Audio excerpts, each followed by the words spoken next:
Hello, Sassy Nari. Thank you for joining me today. When we see a person living their dream, we feel how charmed their life must be. जो चाहते थे सब मिल गया है तो सब कुछ अच्छा ही होगा. I agree कि living your dream is the dream, but that doesn't make everything simple and perfect. और मेरी आज की गेस्ट भी इस बात से अग्री करती हैं. I'm speaking with Amrita Samant of Mommy Shots by Amrita. I'm sure you know her because Amrita is India's leading photographer specializing in maternity and child photography. With over a decade of experience and a portfolio that spans 10 countries, Amrita has not only made a name for herself but has also empowered women through her remarkable journey leading an all-women's team. Amrita has distinguished herself by capturing the essence of motherhood and childhood like no other, and I'm thrilled to have her with me.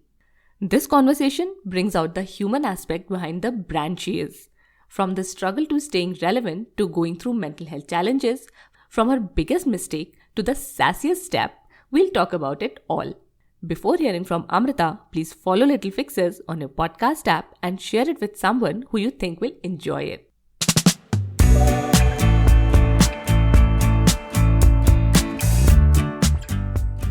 Hey Sassy Nari, welcome to Little Fixes. This is your host Maternity, a social media professional, a mother, and a simple yet sassy woman just like you. Join me for sweet, simple, and practical ideas that help you in transforming into your best self. This mental health and personal growth podcast is a reminder that you matter. And now to our guest. Hi Amrita, welcome to Little Fixes. Hi, Maitri. I'm so happy to be here. Thank you for having me. So this interview has been, I think, 2 months in the making, and finally here we are. So Amrita, from an HR professional for 7 years to a very successful professional photographer now for over 10 years, did your job experience help you in any way in your photography business? It definitely did when I least expected it, because there's always this thought in the back of my head that when I started Mommy Shots and became a professional photographer was, man, if I only could have done this from college, where I could have studied fine arts, could have studied filmmaking, gone to film school, I would have been better at what I do today. That's a thought that occasionally hit me. But then I've also realized that I've done a double master's in management, and 7 years of corporate experience has given me so much professionalism that I have brought into this business, and I've managed to scale it like any other startup.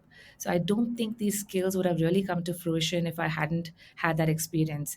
And somewhere, I think it's also left in our hands to decide how we make the most of a situation. You Yeah. know, make hay when the sun shines, but also all my experiences that I've had so far have come into play in some form or fashion that has made Mommy Shots what it is today. So no regrets there. Yeah, because see, I'm a social media marketer. I have never studied marketing. Now I'm also a podcaster. I have no experience in any kind of media. No, I think as things come, we keep learning and we keep doing better. So I think what you said, it's just perfect. I'd love to add one more thing about this Hmm. experience that I have gathered. A lot of people, I remember, told me that, hey, if you want to get into human resources or HR, you have to be a people person. But Hmm. you soon learn that no matter what job you take up in life, literally any job or profession, you have to be a people person. And Yeah. especially with photography, where communication, being approachable, being empathizing to your subjects in front of you, all of that really came into play, and that's really where I saw how being a people person helped me Hmm. grow to the photographer I've become today. Yeah, no experience goes waste. And now, Amrita, you have been doing it for 10 years. So when you started out, I'm sure there weren't many child photographers, baby photographers. I think even 6 years back, when my daughter was born, it was still a relatively new industry. Now there are so many, but you are still very popular, very well known.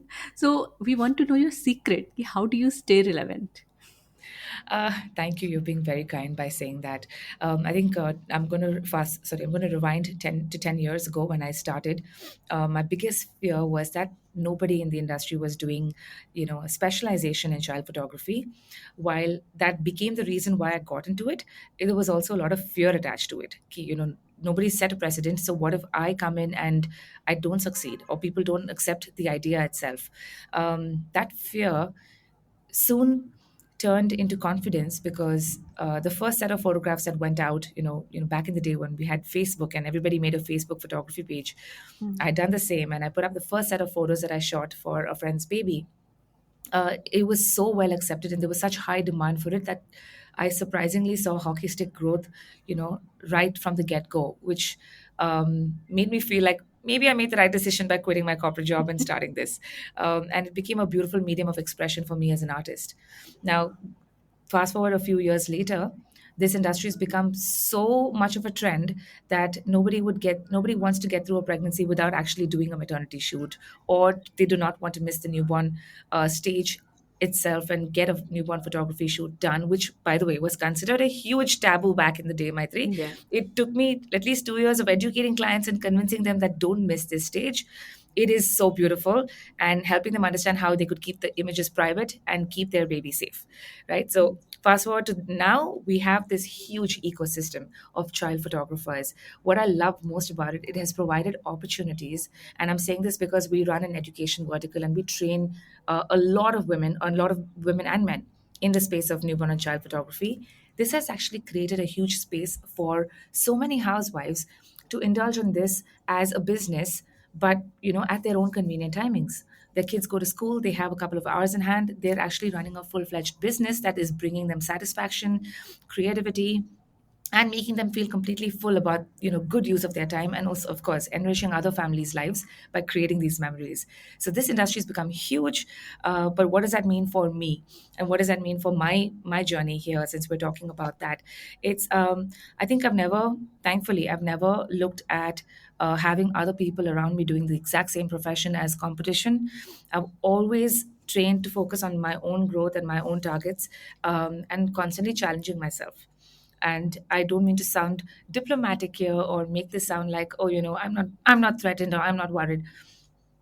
Yes, of course. I've seen the number of photographers in the industry grow. I've contributed to that ecosystem with our education vertical, where we train people in workshops. But my eyes are on a bigger prize, which is how much better can I get as a photographer? My own personal goals are, I want to be legendary in some sense. I want to be remembered for the work I've done, which means something that makes an impact in people's lives or to society at whole. And I'm not even halfway to that journey. So if I have to just stay focused on that goal, I really don't have to worry about anything around me, because I just want to keep reinventing and re innovating ways of capturing a child's entire childhood. I hope that answers your question. Yeah, and thanks for being honest about that, and not giving any diplomatic answer actually. So when it comes to staying relevant, it is also about marketing and promoting your business very well. And you have three different social media pages, and social media, I think it has given everyone a platform to show up to promote their work, but it also has its cons. I would like to understand from you, when you started to now, what changes have you seen in terms of promoting your work on social media, and how do you do it? What do you think of it? Um, okay, I definitely am with you when we talk about how effective it is to actually use social media as your window space, where people peep in and see what you have to offer. And you have to put your best foot forward there, of course. You have to put out your best work, and you also have to live up to that best work when they do sign up with you. I think being in the space and promoting yourself, it is a skill that I've learned. I'm not someone who likes to toot their own horn or just constantly talk about myself and my work. I'm actually, I mean, I don't know if you believe it, but I'm actually very bad at that. But I have learned to make those skills work for me and my business, because eventually, I thought I was becoming an artist when I gave up my corporate job and moved into this beautiful space. I'm like, okay, I'm going to create art. But very soon I had that root shock that hit me in a year, and I realized that I'm actually an entrepreneur and I actually have to run a business, and that business has to make sense because there are huge investments in this line of work. So for it to actually make sense overall, you've got to market, you've got to get X amount of clients, you've got to realize what your revenues want to look like, and then work towards that. So social media now has become pretty much, a part of my DNA, where you show up, you talk to people, you engage, you uh, build trust, you give assurances, you also live up to every little promise you make online. And that has actually forged into beautiful relationships offline as well, and really taken us places in terms of, you know, just knowing so many families whose kids you get to see growing up so close, as well as having them really wish well for you over even after a decade of working with them.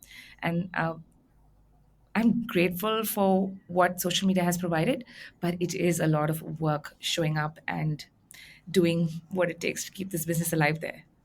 Yeah, and how do you deal with that? Like, does it take a toll on you कि एक particular तरीके से ही show up होना है? And obviously now people are opening up more and more, but still we want to show only the best things on social media कि अपनी morning बहुत अच्छी है, या फिर we are on a holiday, we are doing this that, हम लोग वो ज़्यादा शोकेस करते हैं.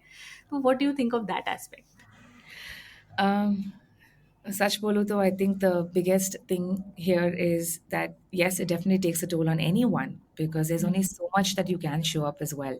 There is burnout, and you will see me go completely silent on social media for long periods of time, even. I just do the basic thing of showing up and posting work so people know our latest work. But me being personal and alive on social media, it comes in bits because that's really how much energy I have to give it. And for, I mean, generally speaking about this as a concept or a perception, I feel like there's so much pressure we've created in society by showing our best selves every day that, you know, being sad or being upset is not normal anymore. You know, and people are starting to feel that way. In fact, I've seen so many times back in the day. I mean, today I think I'm a lot stronger, but back in the day, I would open social media with a certain mood. Maybe I'd be happy, I'd be calm, I'd be relaxed, and I would scroll through, you know, the perfection in everyone else's lives, which also made me feel like, do I have enough? And then I exit that app feeling really sad and incomplete. And that app and social media can do that to you. So it's very important to stay completely aware and conscious of how you feel and how you're reacting, or forget reacting. I would say how you respond to what you see online.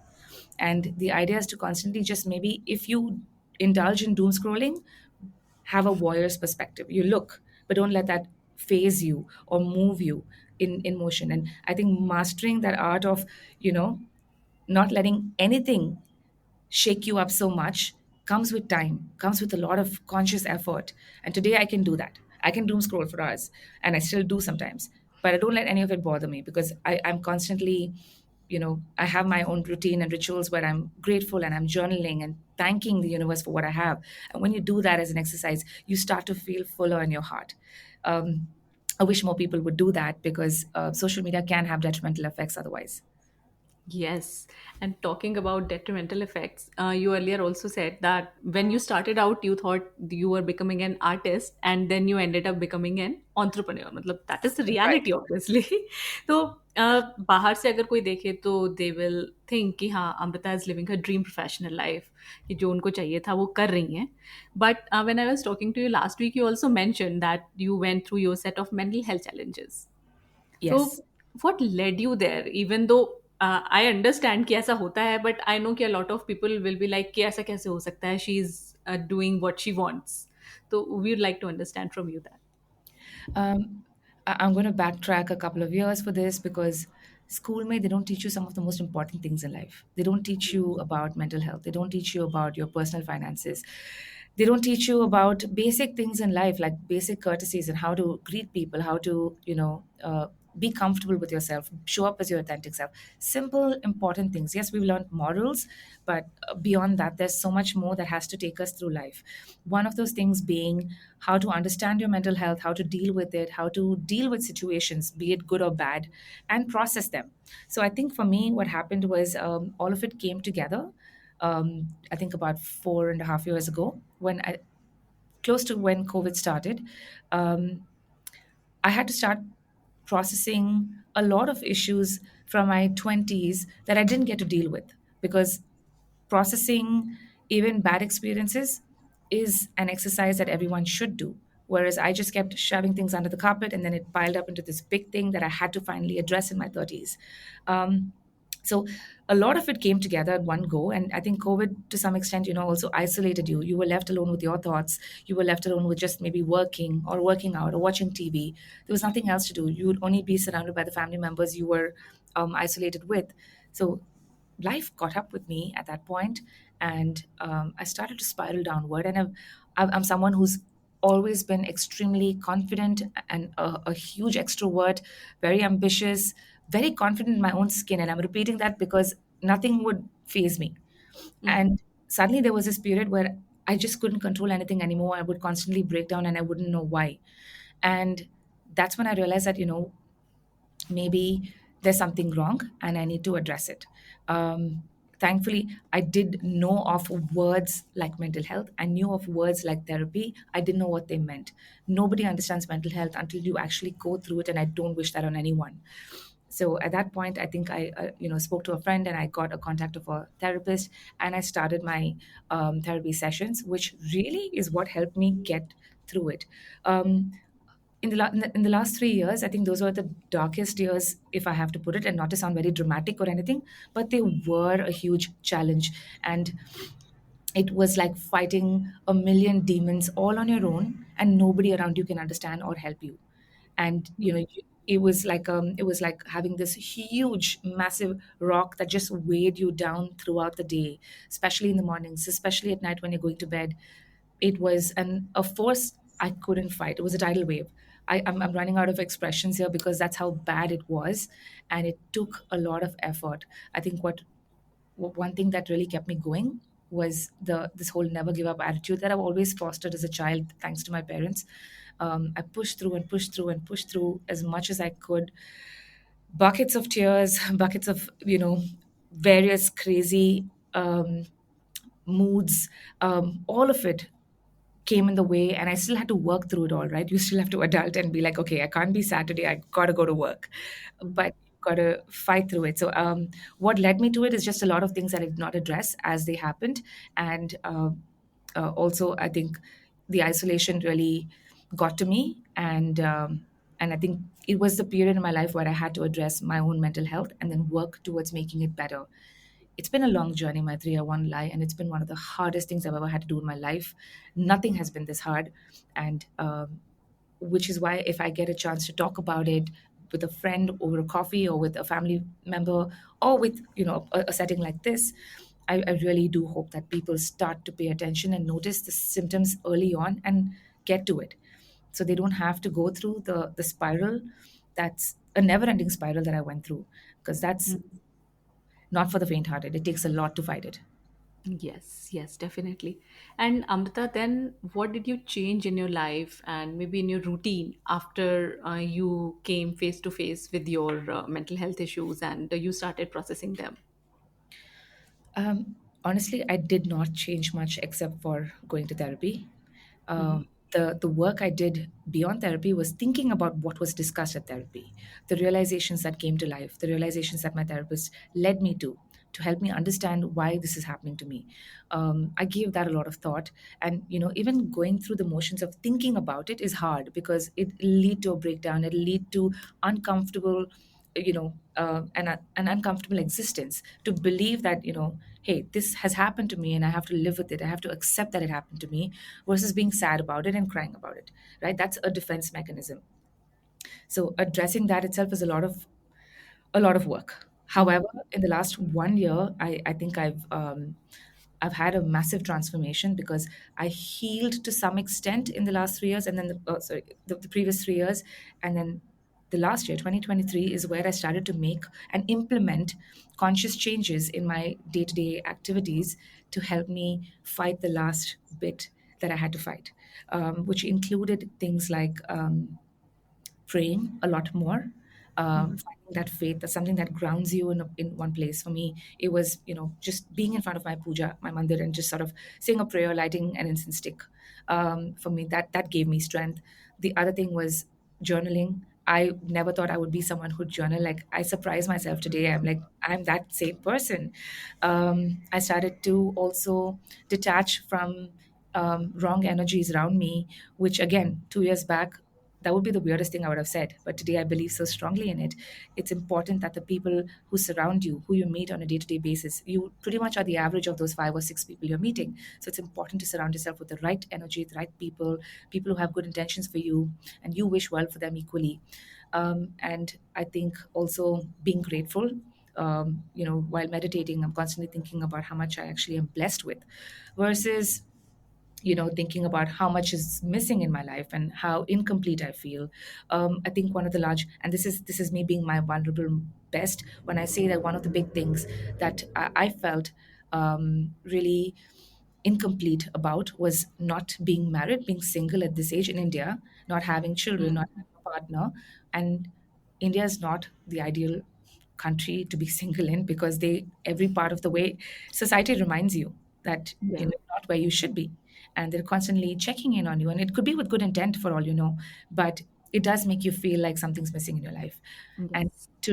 to find that complete circle within yourself, to find that love within yourself, to find that you are complete as you are, and a man is incidental, a family, everything else is just a part of your life, not the entire thing. That took a lot of time for me to adjust and accommodate and appreciate and embrace as an idea. So yeah, all of these little activities, or these little this routine that I brought in has helped me progress so much further. And to be honest, for anyone out there who's listening to this, when you're actually doing the act of journaling, when you're praying, when you're meditating, at that point it just feels like, what am I doing? How is this going to change anything? Because you're keen to see overnight changes, but it's only a period of time that'll show you that progress.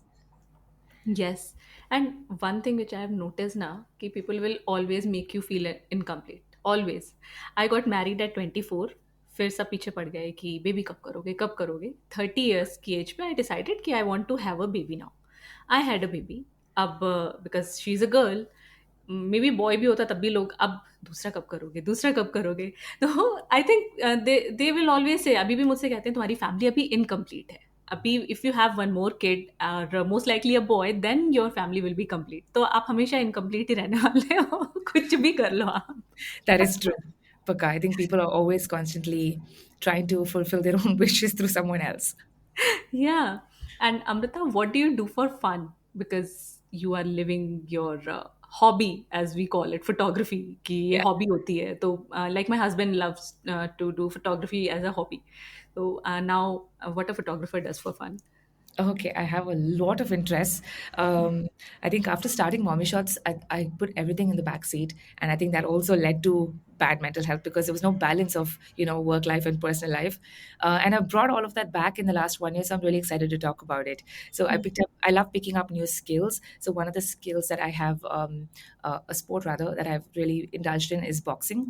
I got a trainer to come in and teach me, and I picked it up to a point where now I take a boxing class whenever I can. And the little progress you make, because it's a very intense physical activity, right? So the little incremental progress you make is a big win for me, and that keeps me going each time. So boxing is one of those things. Dance has been a big part of my life growing up. I used to dance professionally at one point, so I brought dance back into my life. So this all of these things really fill my soul and helps me go back to work a lot more fresh and with a lot more energy. And I think it also helps me see the world differently. Other things would be travel, and I love watching films. Like, I can watch endless number of films, to the extent that I'm obsessed. I watch a movie pretty much every night before I go to bed. I Mm-hmm. can. So I would. Ah, okay. And what's your favorite movie? Maybe one, two. I have so many favorites, but if I have to pick one, I would say La La Land. I think it's a movie that has great music and also a storyline that relates to any artist. So that would be my go-to. There are quite a few, to be honest, and it would take an hour to finish go through get to that. Yeah. Yes, yes, yes. Okay, Amrita. Now, because we are mixing personal and professional, we'd like to know who inspires you. Like, is there a person or maybe what inspires you? Right now, when I think about inspiration, and it always boils down back to work for me, and I think for me it's kids themselves. I've given this question a lot of thought in the last couple of years. um, while yes, you can get inspired from pretty much anything around you, and that does happen. When I travel, I see some color schemes put together in some flea market. I'll just take a picture and think of how I can use those colors because it looks so good to the naked eye, that I'll find ways to use it in a shoot.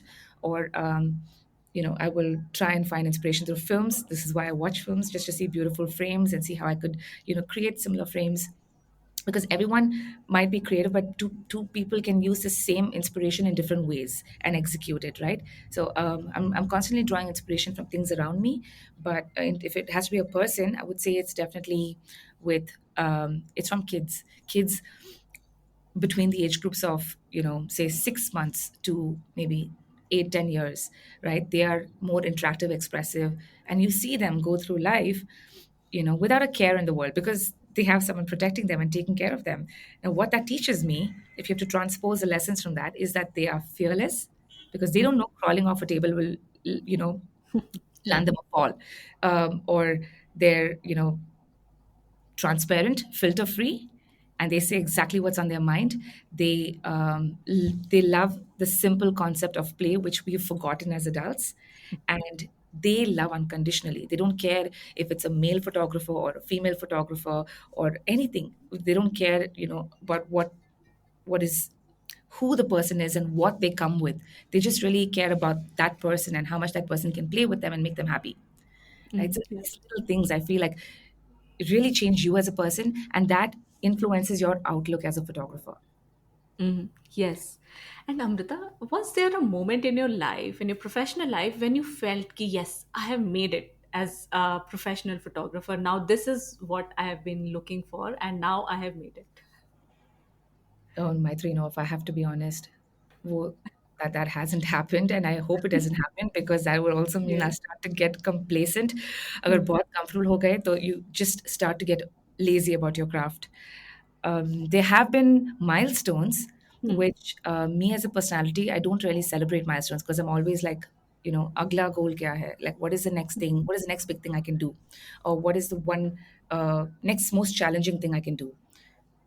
But I've started to change that in the last 2 years, where I've stopped and smelt the flowers and said, okay, you've actually come a good way. Pat yourself on the back, appreciate it. Um, but it's just the small milestones about what people say, how mothers feel about your work, the compliments you get for that, the difference it's making to children. Now, since we've been there for 10 years, I've had 9-year-old kids who shot with me when they were one come back Hmm. and say, auntie, I love those pictures, they're so special, thank you. Right? It's these little moments that make you feel like, wow, okay, you're making a difference to the world in a small way. Hmm. But I don't think I've ever let things like success or you know I've never let that get to my head, and I hope it doesn't ever get to my head. nahi, I find you really down to earth and really humble. So I see that. And Amrita, we talked about success. I'd like to know from you a mistake, maybe one big mistake which you did in your career and how it changed your life, what you learned from it. I really don't want to be diplomatic and say, there are no such things called mistakes and everything's an experience and you learn from it. Mhm. That sounds like the right thing to say here. Um, I and I do believe in that, by the way. I do Yeah. believe that everything is just an experience and you learn from it. But if I have to point out something I could undo, there was this time when I quit my corporate job and I started Mommy Shots. And I remember telling my mentor and my ex boss, मैं try करने वाली हूँ, अगर it fails, I'm going to come right back and you're going to give me a job, right? And they're like, ha ha, yeah, yeah. And Mommy Shot started, and like I said, with a nice hockey stick growth. We were doing extremely well. And when I say we, I mean me, because I was just one person doing everything on my own. Um, Suddenly, after 6 months, my phone stopped ringing. I stopped getting emails. I stopped getting bookings on Facebook. I just did not have any work. I suddenly was very perplexed because we were packed. I mean, I had no time to breathe. I was packed with 25, 30 shoots a month, and suddenly nothing, zilch, zero. I started to worry a little bit. I started to reach out to my ex boss and my old colleagues, and I said, hey, I might have to come back because I don't know where this is going. And I started interviewing with companies. While I was interviewing with companies, I was also shooting. I was calling friends and saying, hey, let me document your children. Let me try something different that I want to try versus what a client asks from me. Mhm.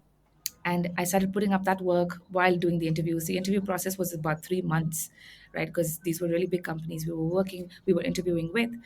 And the work that I created during that period turned out to pique a lot of interest, and I started to get calls.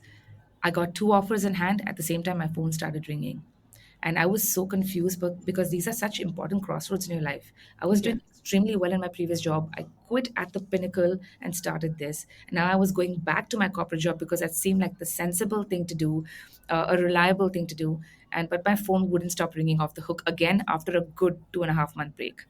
Hmm. I picked up those calls and I was really confused. I'm like, should I commit to a shoot date or should I just get to work? I decided to go to work. I picked up one offer. I joined this really big professional networking company. And I'm really embarrassed to share the story, but I think it's a bit of a mistake, and I could have protected myself from it. Is that I joined the company and I quit in 5 days. Yes, it's extremely embarrassing, especially when you're in HR and you know how much effort goes into recruiting a person and onboarding them. Hmm. And to be the person who actually quits in those 5 days after joining was extremely embarrassing for me. I had to also, I mean, it led to burning some bridges with my mentor. It led to a lot of shame. But when I decided to quit after 5 days, and I told myself, I made a promise, no matter how much shit hits the fan, no matter what happens with Mommy Shots, I'm not going to quit Mommy Shots and go back to the corporate world because this decision is final. I'm going to make it work. I'm going to make it work somehow. And thankfully, touch wood, we've never had to go back. We've become a bigger company and we're finding our ways to survive. But that I think has been an error on my part. I could have been smart about it. But I think I operated on fear. Yeah. Yes. That So happens, I think, to the best of us. yeah, so I think that's what I would list as my mistake. Yeah. Okay, but you also now feel कि सही किया, अगर नहीं छोड़ा होता तो I think जिस जिस जगह आप अभी आप हो वहां आप नहीं होते. हाँ, phrases होते हैं ना, follow your heart. That was हाँ. literally what guided me here. But then, of course, I applied marketing, business sense, everything else to it, improve my craft, and that's how I survived all these years. So it's not just about following your heart; it's about all the other work that comes with it. Yeah, definitely. You have to be practical while following your heart. And Amrita, you have been working for so many years now. You have heard from a lot of people. Can you tell us the best advice you got? I think the best advice I've received is actually from my mentor from my days in human resources. And it was a very simple thing she pointed out because I was constantly multitasking. And I used to be good at multitasking as well. Um, and I was trying to hustle between my actual corporate job as well as all my creative interests on the side because that's where I really wanted to be. And she pointed out one thing and told me, she said, you cannot chase two rabbits at once because you Mm, won't get even one in hand. And that applies to so many situations in your life. So yeah. metaphorically, it just made so much sense. It was, one of those gyani moments where you just feel like, okay, those are words of wisdom for me. And I think about that line a lot whenever I have to start making choices, when I feel like I'm doing too much or I'm trying to get too much done in one given day. Hmm. Uh, all my decision making is simplified with that one line. So I feel like that is possibly the best advice I've gotten. Okay, and as my life coach Sanjeet Ray also says, he says, play just one ball at a time. It's very difficult for us to do it, especially I think for women. I would say it again, maybe I'm biased, but I have not seen my husband doing different tasks at the same time. He said मुझसे नहीं हो पाता है, but we are like नहीं करना है किसी भी तरीके से, we have to do it. तो I think ये women पे ज़्यादा आता है. And I think we're somewhere wired also to do things so naturally, like we because we have to get it done, right? We've Hmm. taught ourselves to multitask. Let's put it that way. We may Hmm. not be born multitaskers. We found our way around it because it has to get done. But I love what Sanjay told you. That's a beautiful line. That's something I want to keep in mind. Uh, because it's a simple things, right? When you're sitting and playing with your child, your mind should be there 100%. When you're sitting down for work, your mind has to be there 100%. Here, it's just it's a big grand mess in our heads. If somebody had to open out our brains and look at it, I think we all would be really embarrassed. Yes. Knowing what you know now, is there anything that you would do differently? We just talked about कि हाँ past में नहीं इतना सोचने का, क्योंकि अपने हम जैसे जैसे आता है हम चीज़ें करते चले जाते हैं. You also talked about your biggest mistake, but at least in terms of your work now, is there anything that you would have done differently when you were first starting your photography thing? There's so much I've learned in the last 10 years that I would go back and tell my younger self to watch out for, to be smarter, to, you know, be warned about, hurdles that come your way, because entrepreneurship is a very lonely journey. And Hmm. there are ups and downs throughout this journey, right? There's literally, I mean, if you reach a plateau, you should be worried where everything is calm. That's worrisome. But ups and downs are normal. How you respond to it really matters, because reacting is only temporary. So I would go back and tell myself about the response. But I think overall, what I would tell myself is to really stick with my base, which is to believe in myself no matter what situation arises. Because I have gotten through some of the hardest hurdles and times in the last 10 years. And the one thing that got me through is really having faith in myself that I can get through it. So, this is the message I would give my younger self, just so I could sail through it with a lot more confidence. Mm-hmm. Okay, and then how do you stay motivated when things get hard? You just said that having faith in yourself. Is there anything else? Um, Maitri, to be honest, I've come to this point, and now this might sound preachy, okay, but I've come to this point where I've realized motivation is actually temporary. You know, Yeah. things can motivate you to do more. Like a beautiful location motivates me as a photographer. Um, Subjects that are children that are who are just running wild and free really motivate me to create some beautiful art with them, because I want kids to be kids in my shoot. It's the small things that really motivate me, but I realize motivation is actually temporary. It's just the discipline of showing up. And again, this is something I wish I knew early on, where, if you just make a promise to yourself and show up every day, whether you're documenting a building next door, or you're documenting a child, or you're documenting a pet, anything at all, if you're picking up on your skill and showing up every day for yourself, there's literally no way you can fail. Mm-hmm. And so I would say the focus would be more disciplined. Motivation will come and go, and then you've got to deal with those waves. या that's what I read somewhere कि जो हमारी temporary feelings होती हैं उनको अपने big goals के बीच में नहीं आने देना चाहिए. That's And I think beautiful. that's what you're trying to say also. Yes. Yes, yes, definitely.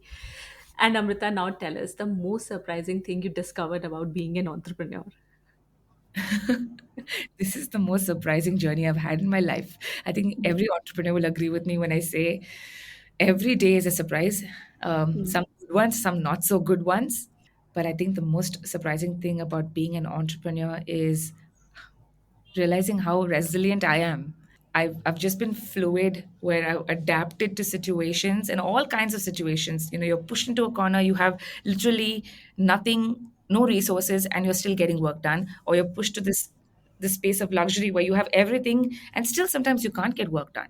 You're just constantly oscillating between these extreme situations, and you start to realize that you're the resilient one that's making it work no matter what the situation around you. And that, I didn't think I was this resilient, honestly, when I started out. It's a skill I'm now proud of. I take pride. Resilience is actually my word of 2024. So I'm also learning to be more resilient. So, and Amrita, what have you enjoyed the most about starting your own company? These are really tough questions, Maitri. Uh, और सोचना पड़ेगा, तो I have to really put my mind to it. I think what I really love about starting my own company is this. While I may not be married and have a child, this is literally my baby. And you know Mm. how we all as moms get protective about our child. I Mm. have been super protective about nurturing it, feeding it, growing it, clothing it, which is basically my marketing and PR, and taking care of it in every way possible through these 10 years. But I think the most enjoyable part has really been exploring the art by itself. While I have to wear these multiple hats of wanting to be an artist, and then also having to show up as a founder, as a as a creative director, or as someone who manages a team. I never want to let go of the connection with the art itself.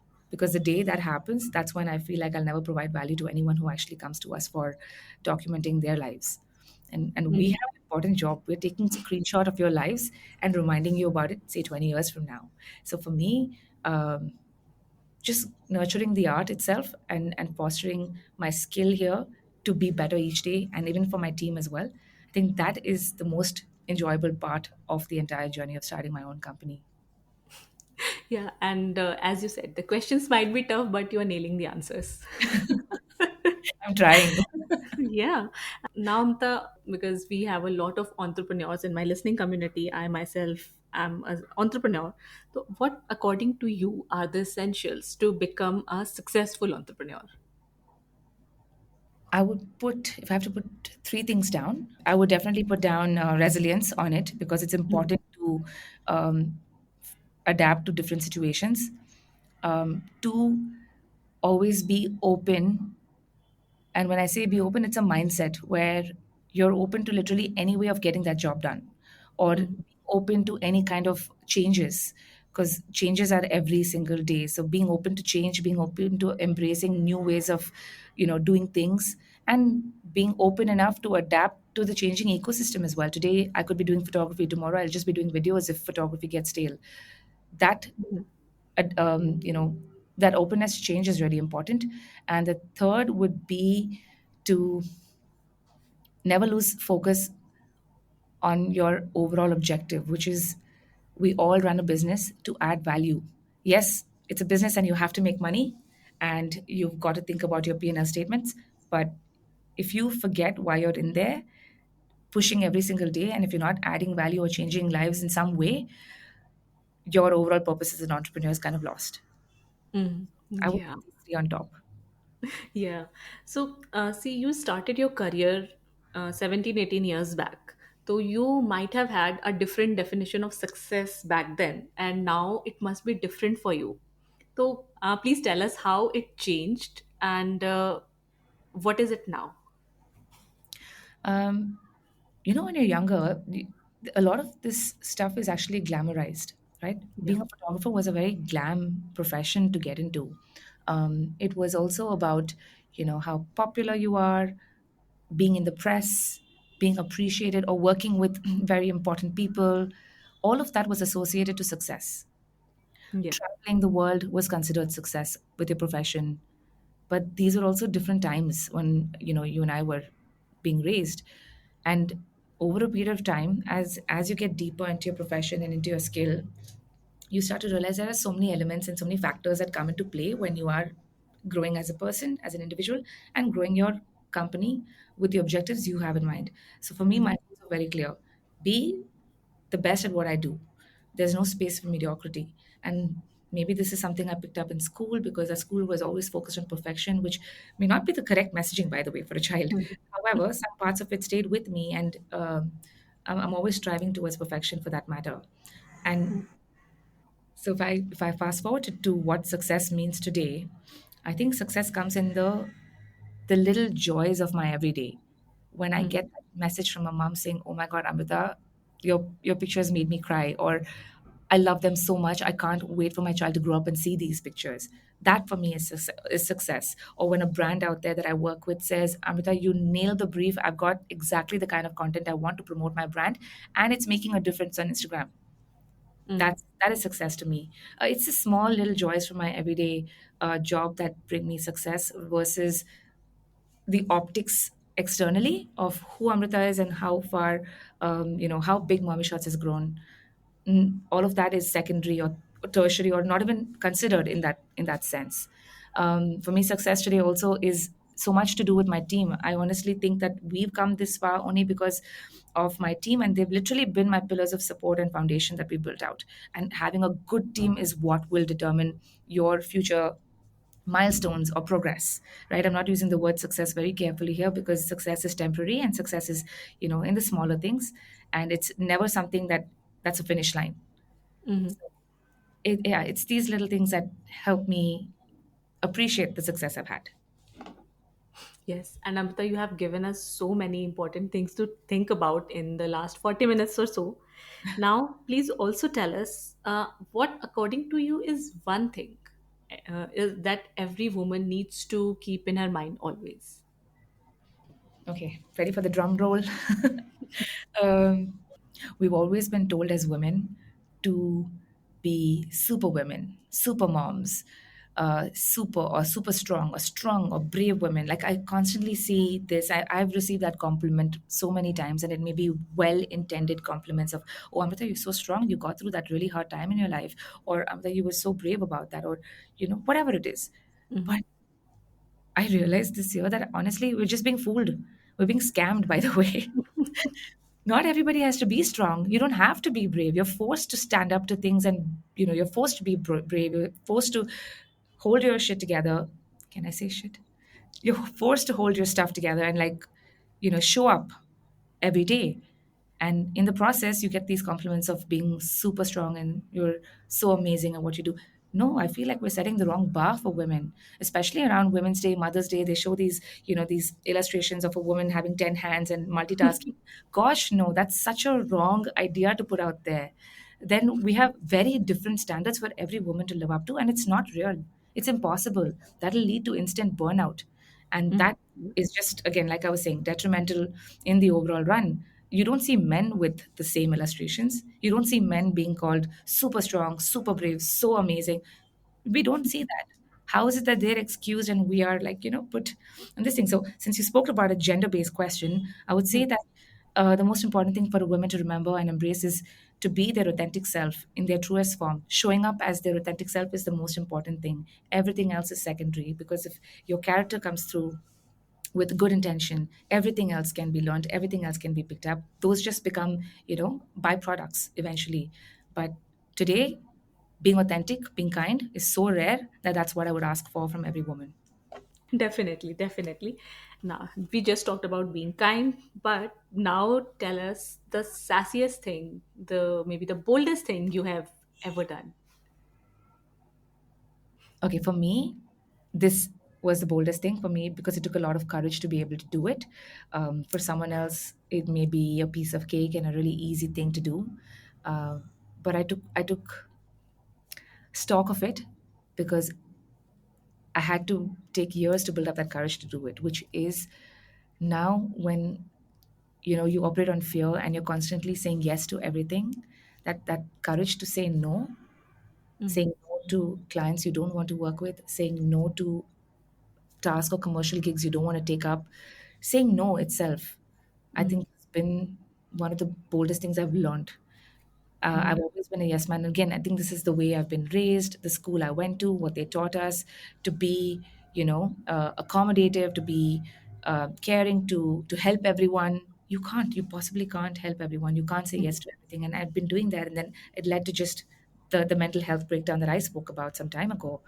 And I think the big lesson I've learned in life is that it's okay to say no, and you have to take care of yourself, and it's not selfish to say no, and it may be the right decision at that point. So I think the boldest and the sassiest thing. I mean, I wish I had a better story for you, but learning to say I know no. this is bold actually. We are just learning to say no. Yes. So I think that's the sassiest or the boldest thing, and there's so much relief when you actually say no, and you finish that call. You may be trembling, but you're like, okay, I'm glad I said no, right? And that's Ah, my truest feelings I'm sharing here. so, Amrita, it was really lovely speaking with you, and I got a lot of points to think about, and I'm sure my listeners also got a lot of things to think about. Before I let you go, please let us know how can people connect with you. Absolutely. It was lovely being here.